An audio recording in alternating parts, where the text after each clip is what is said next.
네, 안녕하세요. 설월기입니다. 오늘은 이제 가난한 사람이 계속 가난할 수밖에 없는 이유를 좀 생각을 해보았는데요. 사실 가난은 단순히 소득의 이 부족한 상태를 의미하는 것만이 가난이라고 생각하진 않습니다. 이 가난이라는 게 교육이나 건강이나 정보, 그리고 기회나 이 사회적인 자본이나 제도적인 접근성 등 삶의 거의 모든 영역에서 어떤 격차가 축적된 결과라고 생각을 하고 있고요. 이 격차가 다시 다음 세대로 이어지면 계속해서 재생산되는 복합적인 현상인 거죠. 이러한 구조는 개인의 의지나 노력만으로는 쉽게 극복을 할 수가 없고 사회 전체의 구조적인 요인들이 동시에 작용한다고 생각하는데, 무조건 내가 가난한 것을 하나의 이유로 설명을 할 수 없는 것과, 자본주의 사회에서 그래도 자산이라는 개념을 인지하고 이해하려고 노력을 한다면 어느 정도 이 가난을 흙수저일지라도 극복할 수는 있다고 생각합니다.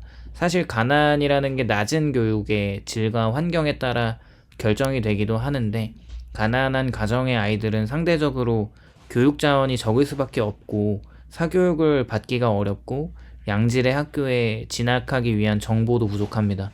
학습 환경은 소득 수준과 강하게 연관되기 때문에 이미 어린 시절부터 교육 격차가 생기고, 이것은 또 학업 성취도 차이로 이어질 수밖에 없는 것이죠. 또 아이의 학업 성취도가 다시 대학 진학의 여부나 졸업 후의 취업의 질이나 임금 수준을 결정하면서, 가난은 어린 시절의 환경에서 이미 일정 부분 결정되어 있다고 해도 그렇게 봐도 과언은 아닌 것 같습니다. 그렇다고 교육이 모든 것을 또 책임져 주지 않는다는 관점도 중요한데, 교육 사다리가 붕괴되면서 과거에는 교육을 통한 계층 상승의 이동이 비교적 가능했지만, 현대사회에서는 고등교육의 보편화로 기본 경쟁이 이제 높아지게 됐습니다. 이제 교육 경쟁 자체가 상향되면서 결국 대학을 가는 것이 매우 보편적인 테크트리로 기본이 된 이후에 대학 졸업만으로 계층 이동이 가능하던 시대는 끝났고, 이제는 대학 수준의 전공, 이제 인턴 경력도 필요하고 영어나 이제 외국어 실력과 해외 경험 등 추가적인 자원이 필요해졌습니다. 그런데 가난한 사람에게 이러한 경험을 쌓는 것은 매우 어렵게 되고요. 그렇게 어찌어찌하여 대학을 졸업을 하고 사회에 첫 발을 디딜 때 불안정한 노동의 확산이라는 이 사회적인 현상은, 가난한 사람들이 이제 사회적 안전망과 경력 기반이 부족하기 때문에 안정적인 정규직보다는 비정규직과 단기계약직, 일용직에 더 많이 종사하게 됩니다. 사실 이런 현상은 가난한 사람과 부유한 사람들 모두에게 적용을 하고 있기 때문에, 부모가 자산이 없다고 한다면 더 큰 타격을 받을 것이고, 자산이 있는 집안은 상대적으로 완충지대가 있는 것이죠. 어쨌거나 비정규직이나 단기직 같은 일들로 근로조건이 굉장히 나쁘고 임금이 낮고 근속기간도 짧을 수밖에 없습니다. 그렇게 경력을 쌓는 기회가 적기 때문에 숙련도가 높아지는 과정도 어렵고요. 이는 다시 더 낮은 임금의 일자리로 이어지는 악순환을 만듭니다. 저임금 노동이 많은 산업은 기술 발전이나 숙련 증가가 곧바로 임금 상승으로 이어지진 않습니다. 또 서비스 업종이나 배달이나 콜센터, 청소와 같은 업종은 대체 가능성이 높죠. 그 직업군을 절대 비하하는 게 아니고, 현실적으로 노동의 가치가 시장에서 낮게 평가되는 경향이 있죠. 따라서 가난한 사람은 수년 동안 열심히 일을 해도 임금이 거의 오르지 않고 장기적인 자산 축적이 어렵지만, 그래도 개인적으로 어느 일을 하던 간에 돈을 악착같이 벌고 아끼면서 자산을 축적하는 사람들은 가난한 구조에서 벗어날 수 있다고 생각을 하고 있습니다. 생각을 해보면 좋은 회사를 다니던, 알바를 하면서 꾸준하게 돈을 모으던, 젊었을 때 소비 습관이 미래의 자신이 가난할지 조금은 여유로워질지를 결정한다고 생각하는데, 요즘에는 좋은 대학을 나오지 않더라도, 알바를 하고 좋은 회사에서 일을 하지 않더라도 수년간 일을 쉬지 않고 경력을 쌓으면서 꾸준하게 투자를 하면서 자산을 모았던 수억 대의 자산을 가지는 사람들이 있는 반면에, 좋은 대학을 나오고 좋은 회사에 들어가더라도 벌어들이는 돈을 대부분 소비로 이어지는 사람들은 전자의 사람들과 10년 정도 격차가 벌어졌을 때, 비록 임금적인 부분에서 돈을 더 많이 벌고는 있지만 자산은 더 낮은 것도 사실이 분명히 존재합니다.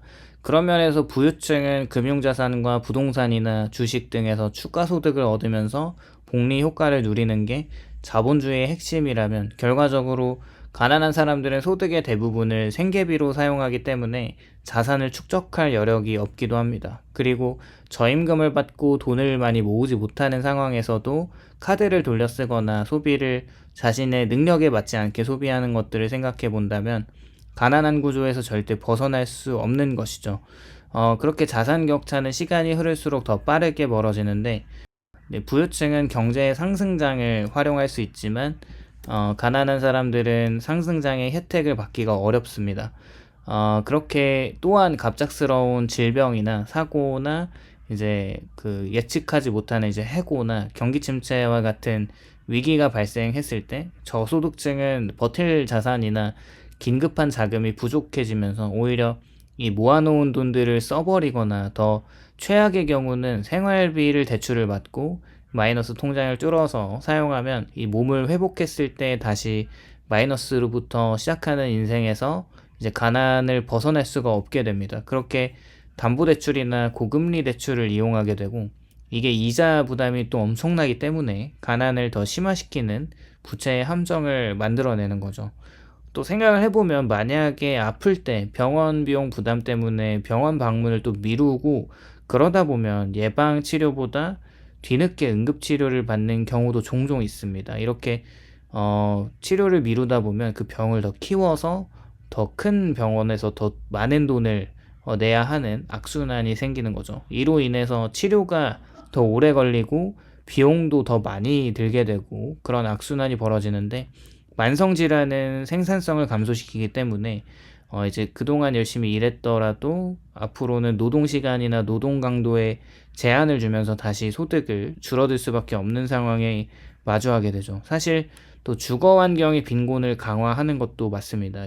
확실히 열악한 주거가 삶의 모든 영역들을 악화시키는데요. 가난한 사람들은 대부분 임대료가 싼 지역에 모여 살 수밖에 없게 되고 이런 지역은 교통이 또 불편할 수밖에 없고 일자리의 접근성이나 뭐 이런 모든 것들이 이제 교육 문화 시설도 부족한 거죠. 또한 소음이나 안전이나 범죄 위험이 높은 지역일 가능성이 크고 이게 건강과 삶의 질을 악화시키고 스트레스를 증가시키게 되죠. 또 이런 지역에서 벗어나기보다는 이사 비용과 보증금 마련이 어려워서 더 나은 지역으로 이동할 수 없게 되고 따라서 지역적 어떤 불리함이 장기간 유지됩니다. 또 어떻게 보면은 계속된 경제적 실패와 좌절은 사람을 무기력하게 만들고 아무리 해도 안 된다는 감정이 쌓이면 도전하려는 의지가 떨어지고 이게 가난에서 벗어나기 위한 행동들을 저해시킵니다. 또 연구에 따르면 지속적인 스트레스는 전두엽 기능을 약화시키기도 하고 이게 계획을 세우거나 위험을 평가하거나 미래에 투자하는 중요한 경제적 판단 능력을 감소시키기도 하죠. 이런 상태에서는 장기적 목표보다는 즉각적인 필요에 집중을 하게 되니까 이게 빈곤 상태를 고착화시키기도 합니다. 사실 저도 이게 문제이긴 한데 오늘 해야 할 일을 내일 미루거나 특히 이 부분들이 습관적으로 고착된다고 생각을 하고 있고 특히 경제적인 부분에 대입을 한다면 돈을 모아야 하는 이제 꼭 해야 하는 과업들이 뒤로 밀리면서 나중에 뭐 어떻게 되겠지 뭐 이런 막연한 미래에 대한 이제 희망적인 낙관론을 펼치면서 이제 그런 생각을 하다 보면 어느새 30대가 되고 40대가 되고 점점 그때도 나중에라는 미루는 습관들이 계속 이어집니다. 결국 그러면서 가난이라는 현상은 만성적으로 나타날 수밖에 없는 것이고요. 또 최근에 다들 목도하듯이 경제구조의 불평등 심화가 이제 부의 양극화가 더 가파르게 나타나고 있는 현실들을 무시할 수가 없습니다. 자본의 수익률이 노동의 수익률보다 높아진 현대 경제구조에서는 소득으로만은 자산을 축적하기가 매우 어렵습니다. 부동산이나 금융자산의 증가는 부유층들에게 더 큰 혜택을 주게 되고 더 이제 수혜를 받게 되는 반면에 빈곤층은 이런 상승을 따라잡을 수가 없게 되는 거죠. 어쩌면 가난한 사람이 계속 가난한 이유는 게으름도 있고 능력의 부족도 있긴 하나 구조적인 요인들이 분명히 작용한다는 것을 이해할 필요가 있습니다. 이제 교육 노동 환경과 이제 주거와 건강 그리고 자산의 상태와 이 심리적인 것들을 보고 또 정보의 비대칭성 등 다양한 영역에서 구조적인 불평등이 물론 존재하고 시작부터 이 끝까지 영향을 미치면서 이 불평등이 세대를 넘어 이어지는 것 같습니다. 오늘은 이렇게 가난한 사람들이 계속 가난할 수밖에 없는 이유에 대해서 한번 이야기를 해보았고요. 이제 다들 저도 뭐 가난하긴 한데 빨리 이 가난을 탈출을 하기 위해 항상 노력을 하고 있는데 이 영상 보시는 모든 분들도 이제 오늘 할 일을 내일 미루지 말고 특히 경제적인 이 저축을 이 돈을 모으는 것도 꾸준히 하시다 보면 이런 안 좋은 상황에서 빨리 다들 탈출하실 수 있을 거라고 생각을 하면서 오늘도 영상 시청해 주셔서 감사드리고 공감이 되셨다면 좋아요와 구독을 부탁드립니다. 감사합니다.